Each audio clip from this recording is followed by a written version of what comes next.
శ్రీకాకుళం జిల్లా కాశీబుగ్గ పోలీస్ స్టేషన్లో ఇవాళ విచారణకు రావాల్సిన మాజీ మంత్రి సీదిరి అప్పలరాజు హాజరు కాలేదు. కోర్టు పని ఉందంటూ 13వ తేదీన విచారణకు హాజరవుతానంటూ అనుచరులతో లేఖ పంపించారు.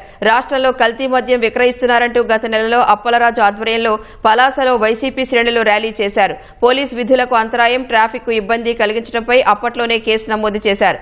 ఆ కేసులో విచారణకు రావాలంటూ నిన్న నోటీసులు అందజేశారు.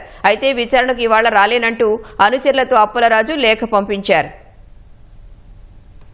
మద్యం కేసులో ప్రభుత్వ అనుమతి లేకుండా ర్యాలీ చేసి మీటింగ్లు పెట్టి పోలీసు విధులకు ఆటంకం చేశారని ట్రాఫిక్ అంతరాయం కలిగించారని కేసు నమోదు చేశారు.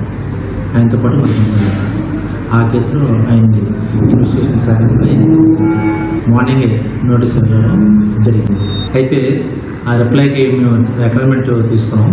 మళ్ళీ మేము రిప్లై తెచ్చాము. మీరు చెప్పిన కోర్టు ఎక్కడ ఉంది, ఏం కోర్టు వర్క్ అనేది మాకు మెన్షన్ చేయలేదు, సాటిస్ఫై అవ్వలేదు. మళ్ళీ మేము రిప్లై పంపించాము. ఆ రిప్లై తీసుకుని